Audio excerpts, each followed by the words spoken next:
Sayang, kamu gak mau coba kopi yang aku buat khusus buat kamu? Tanya suamiku, Dimas Seto, dengan senyum aneh yang sama sekali gak sampai ke matanya. Aku sedang duduk di meja makan elegan milik kakak iparku, Anggraini, di rumahnya di Bandung. Tempat kami biasa berkumpul untuk brunch keluarga bulanan. Cangkir kopi di depanku mengeluarkan aroma aneh, hampir seperti logam, yang langsung bikin perutku mual. Namaku Rania Putri, dan di usia 29 tahun, aku nggak pernah membayangkan akan mempertanyakan apakah suamiku sendiri sedang mencoba meracuniku. Tapi setelah 3 tahun menikah dan berkali-kali mengalami kejadian keracunan makanan yang katanya tidak sengaja, aku belajar untuk lebih waspada, terutama di sekitar Anggraini. Dia punya cara tersendiri untuk mengatur situasi yang selalu berakhir dengan aku sakit atau dipermalukan. Dan selalu dengan senyum polos yang sama seperti yang sekarang dipakai Dimas Seto. Wah, perhatian banget, jawabku sambil memaksakan senyum, sementara pikiranku berpacu. Aroma dari cangkir itu benar-benar berbeda dari kopi manapun yang pernah kucium. Bau itu mengingatkanku pada kejadian bulan lalu, saat aku harus masuk UGD setelah minum teh di rumah Anggraini. Dokter nggak bisa menjelaskan gejalaku, dan Anggraini bersikeras bahwa dia membuat teh itu persis sama seperti yang dia minum sendiri. Anggraini menatapku tajam dari seberang meja sambil mengaduk kopi miliknya, yang bahkan belum disentuh. Dimas Seto akhir-akhir ini jadi jago bikin kopi. Dia lagi latihan berbagi metode seduh, khusus buat kamu. Cara Anggraini menekankan kata buat kamu bikin bulu kuduku merinding. Aku memang sudah memperhatikan kalau belakangan Dimas Seto lebih sering menghabiskan waktu di rumah Anggraini. Katanya sih mereka lagi merencanakan kejutan buat ulang tahun pernikahan kami. Tapi ada yang terasa nggak beres. Bisikan-bisikan yang langsung berhenti begitu aku masuk ruangan, pesan-pesan aneh yang sempat kulihat di ponselnya, dan sekarang kopi ini dengan aroma yang mencurigakan. Aku mengangkat cangkir itu, pura-pura menyeruput sambil mengamati ekspresi mereka. Dimas Seto dan Anggraini saling bertukar pandangan singkat, cukup untuk menguatkan kecurigaanku. Sambil berpura-pura mengecek ponsel, aku tiba-tiba berdiri. Oh ya ampun, aku harus cepat nelpon soal kerjaan, kataku. Anggraini, boleh nggak aku pakai ruang kerjamu sebentar? Saat melewati tempat duduk Anggraini, aku sengaja tersandung. Dalam kekacauan kecil saat aku berpura-pura menyeimbangkan diri, aku dengan cepat menukar cangkir kopi kami. Aduh, maaf banget, seruku sambil berdiri tegak lagi. Aku memang ceroboh. Anggraini melambaikan tangannya dengan senyum kaku. Ya sudah, yang penting jangan sampai ada yang rusak di ruang kerja.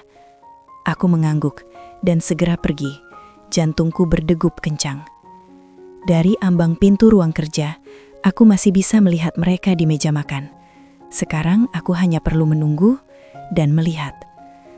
Aku menyaksikan Anggraini mengangkat cangkir kopi itu ke bibirnya, dan perutku langsung terasa melilit karena cemas. Sebagian diriku ingin menghentikannya, memperingatkannya, tapi aku harus tahu kebenarannya. Aku sudah terlalu sering menghabiskan malam di UGD, terlalu banyak jam meringkuk kesakitan, dan itu selalu terjadi setelah makan atau minum bersama mereka. Padahal dulu semuanya nggak seperti ini. Saat pertama kali aku bertemu Dimas Seto di pernikahan teman di Bandung 3 tahun lalu, dia begitu menawan dan perhatian. Anggraini juga terlihat ramah, sering mengundangku ke acara keluarga dan bahkan menawarkan bantuan untuk merencanakan pernikahan kami.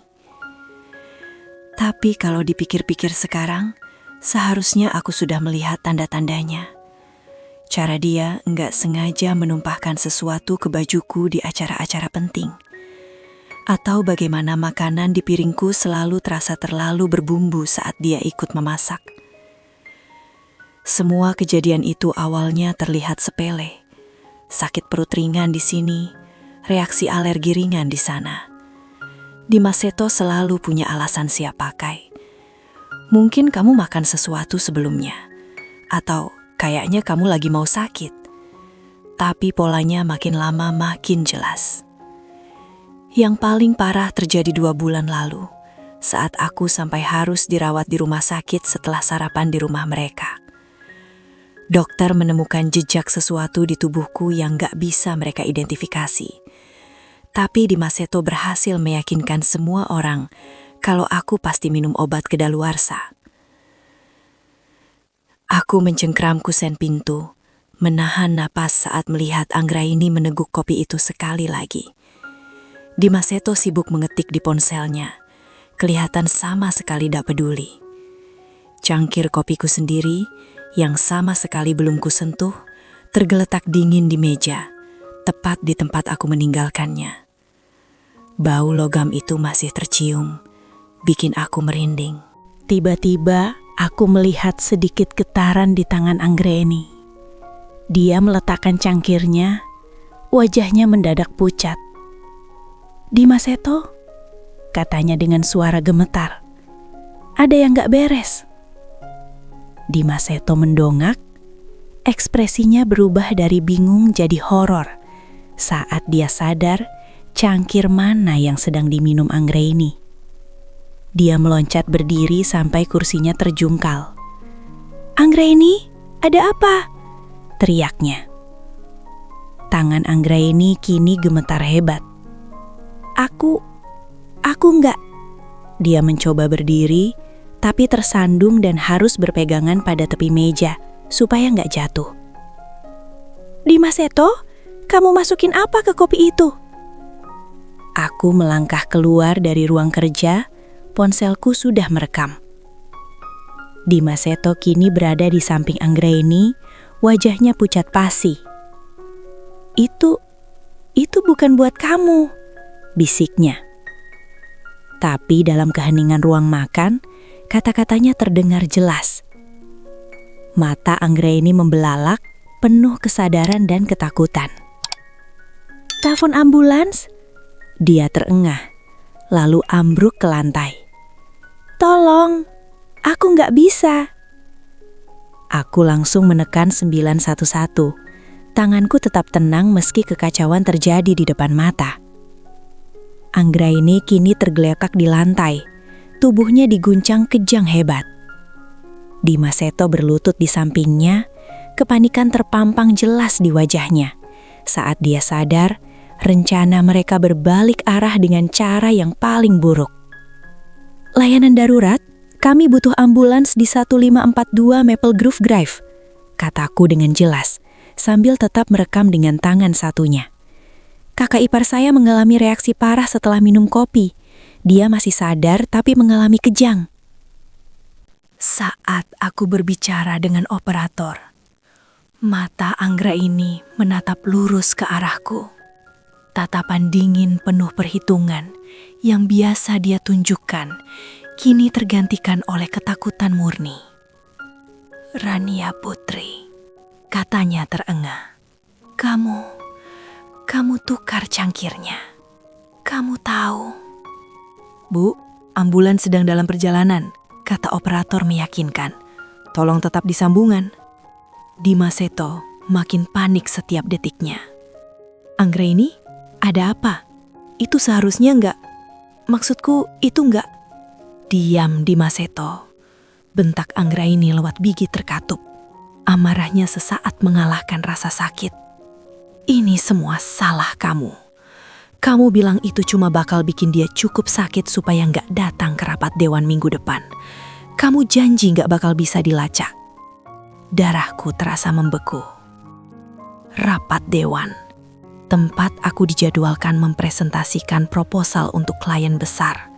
Klien yang sama yang selama berbulan-bulan berusaha direbut Anggraini di perusahaan kami yang saling bersaing.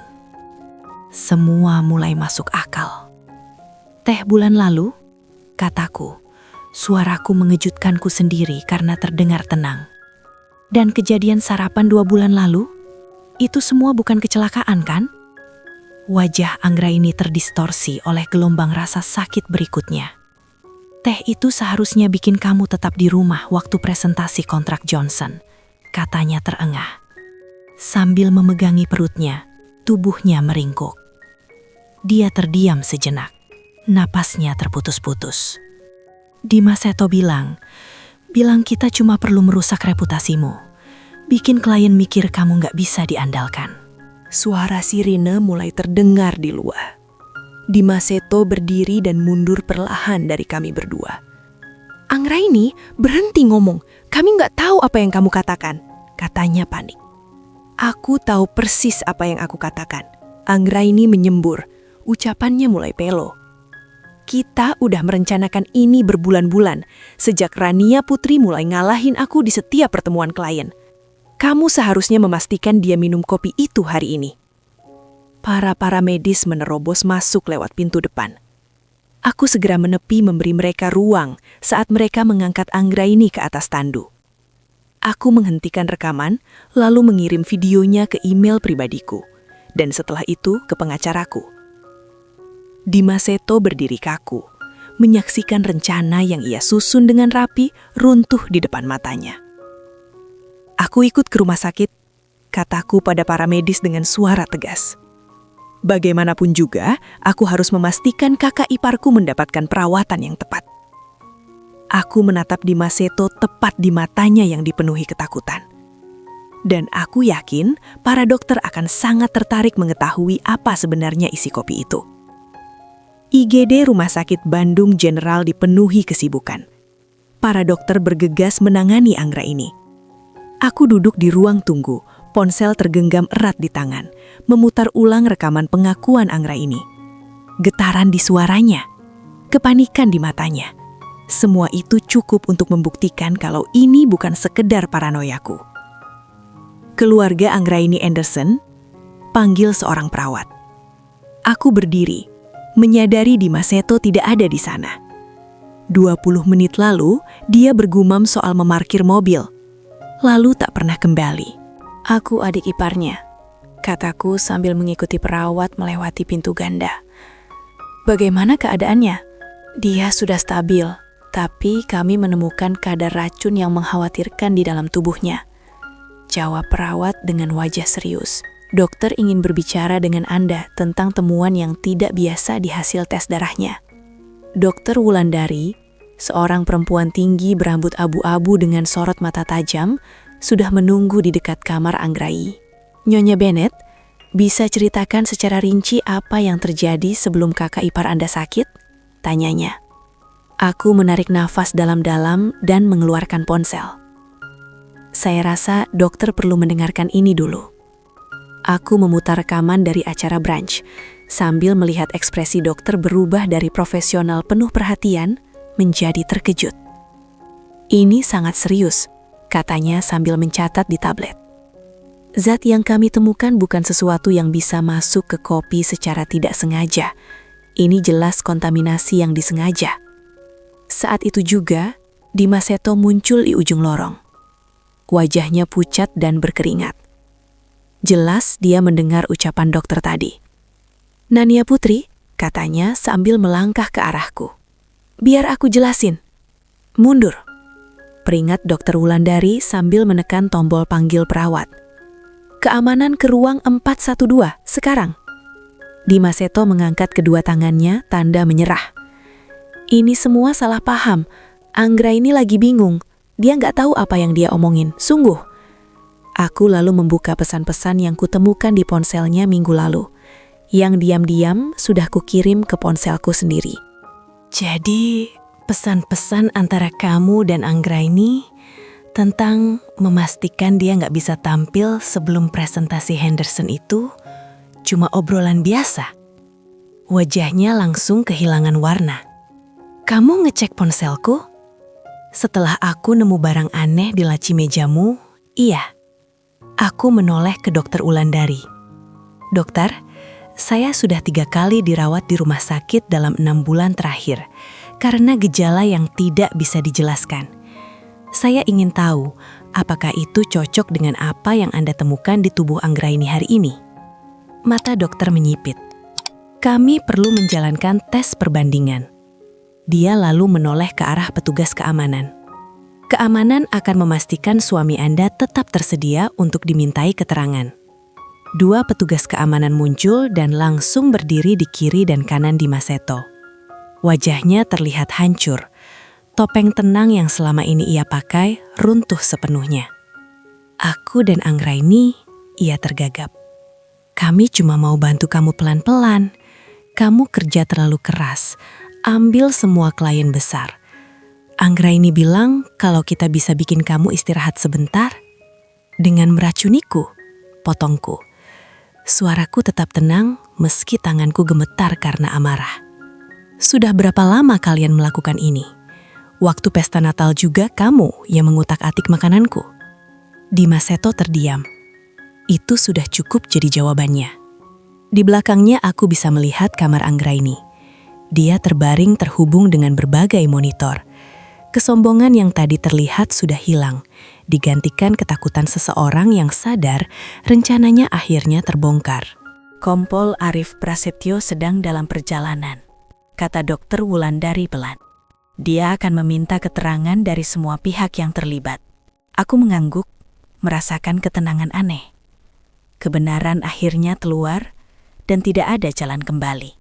Kompol Arif Prasetyo tiba kurang dari 1 jam kemudian. Kehadirannya langsung menarik perhatian di lorong rumah sakit yang steril itu. Dia penyidik berpengalaman yang khusus menangani kasus kekerasan dalam rumah tangga. Dia mendengarkan dengan seksama saat aku memutar rekaman branch dan menunjukkan pesan-pesan teks itu. "Nyonya Bennett," katanya sambil meninjau catatannya. "Anda menyebutkan pernah beberapa kali dirawat di rumah sakit sebelumnya. Bisa ceritakan lebih detail?"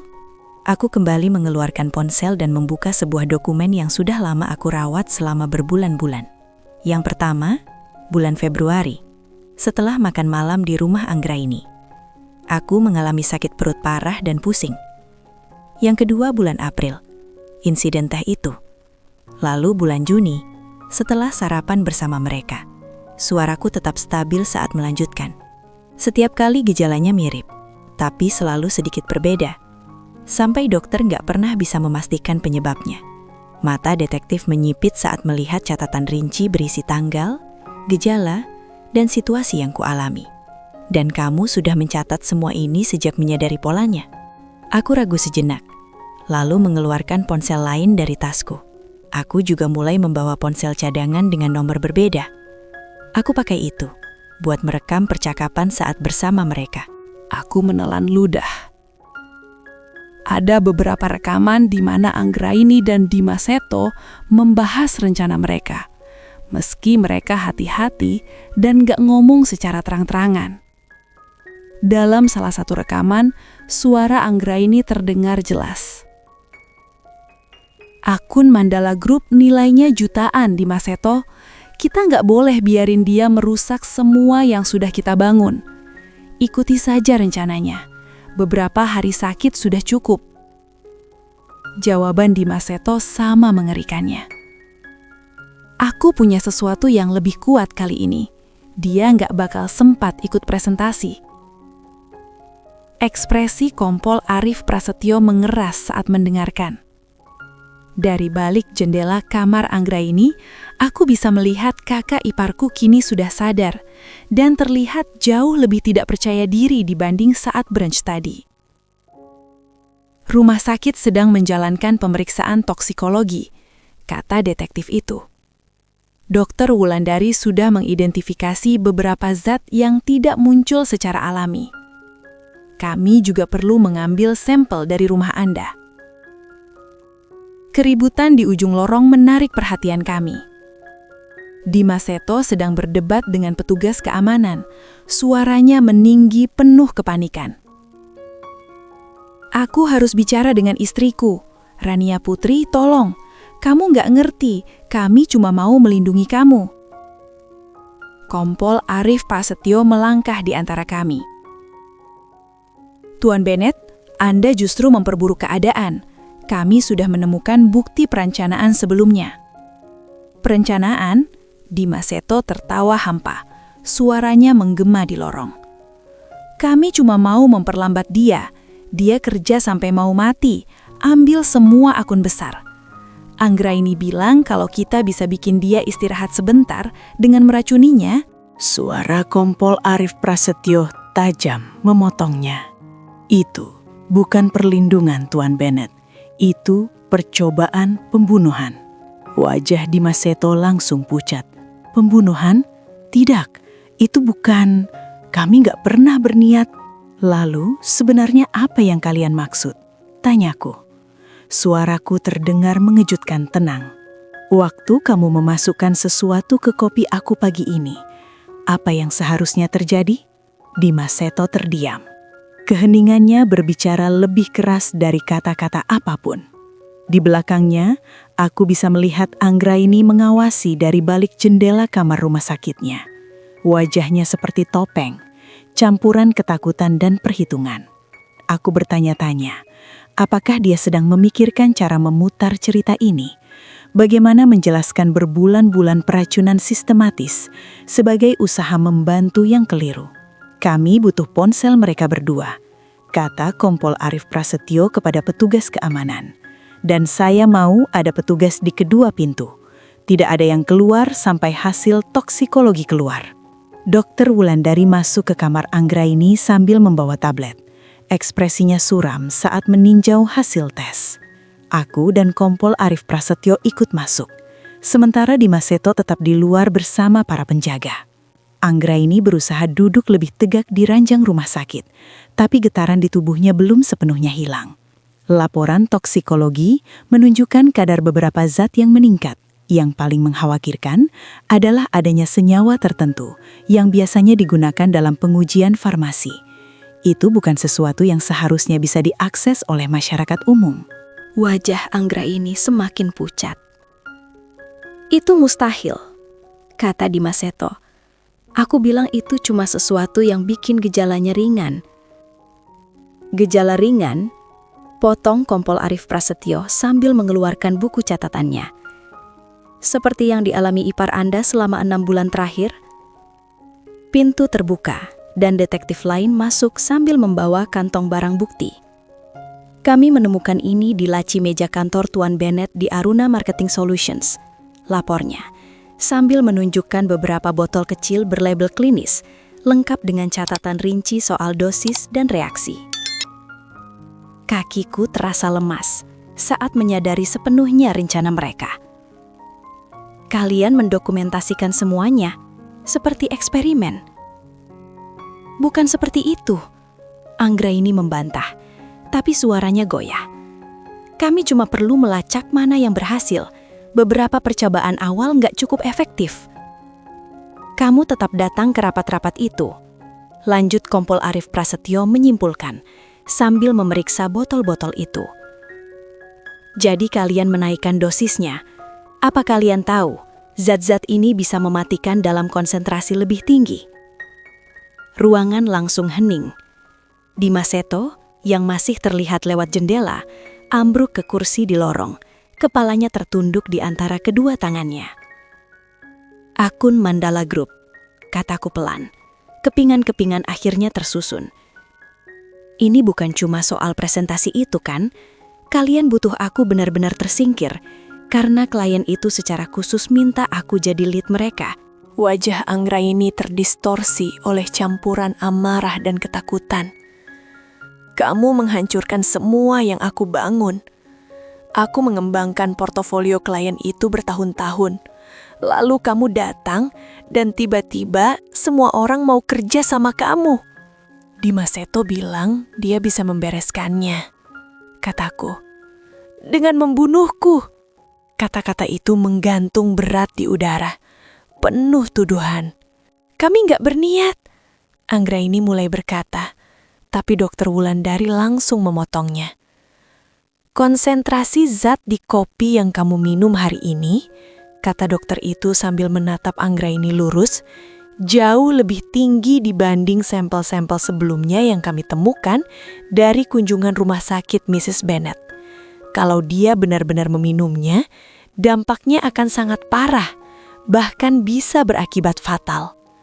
Kompol Arif Prasetyo menoleh ke petugas lain. Kita butuh surat perintah lengkap untuk rumah dan kantor mereka berdua, dan hubungi perusahaan farmasi yang tercantum di botol-botol ini.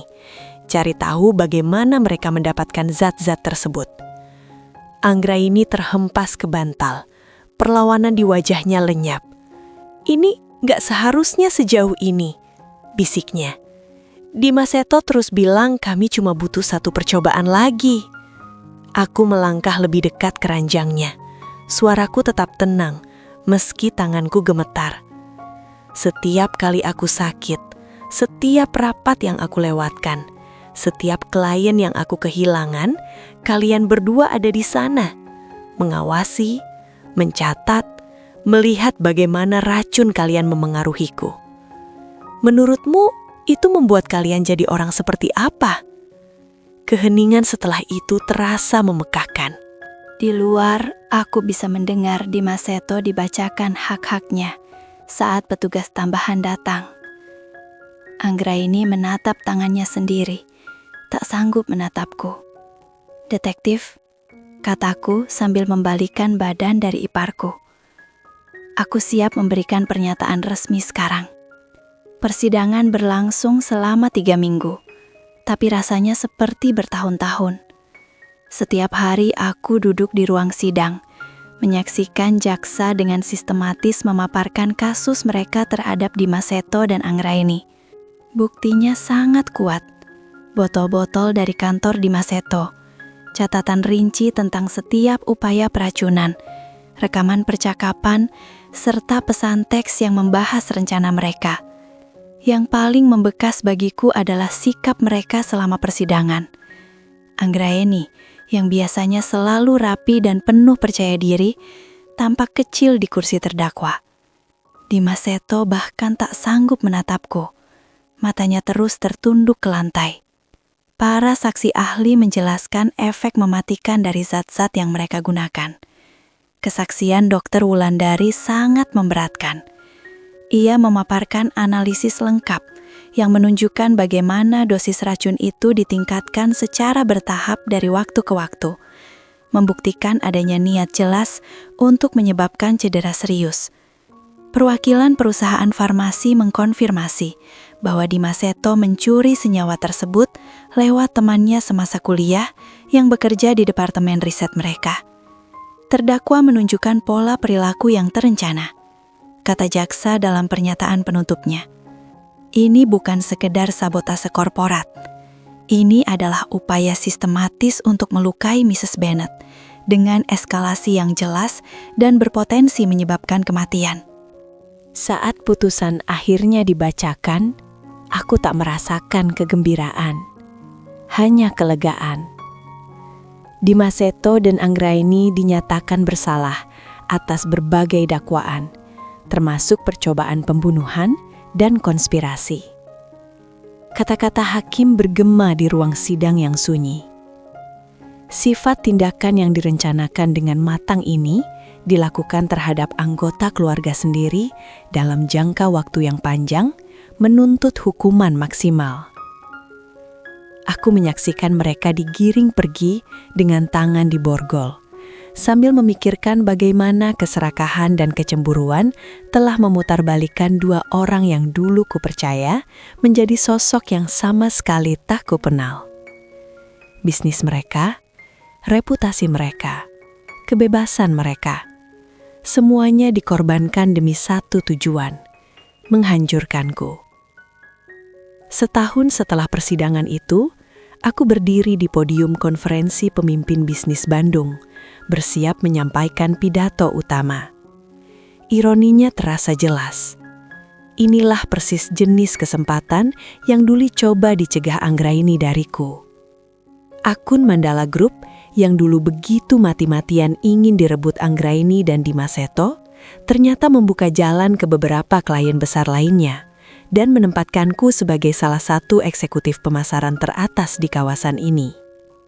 Kesuksesan bukan cuma soal talenta atau kerja keras, tapi juga soal integritas, soal membangun hubungan yang tulus dan dilandasi percaya.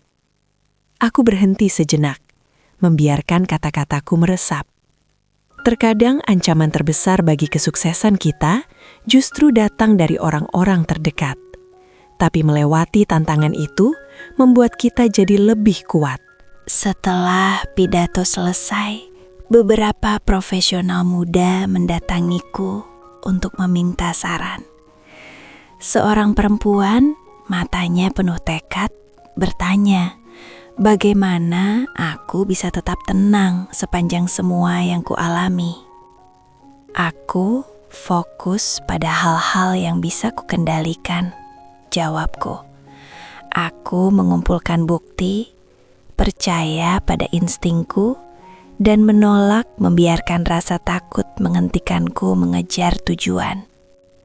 Malam itu, aku menerima email dari klien Henderson yang mengonfirmasi perpanjangan kontrak selama 3 tahun ke depan. Aku tersenyum, membayangkan betapa berbeda semuanya jika aku tak mempercayai instingku hari itu di acara brunch. Pagi itu, koran lokal memuat artikel kecil tentang Anggraeni dan Dimas Seto yang mulai menjalani hukuman penjara mereka. Aku tidak membacanya.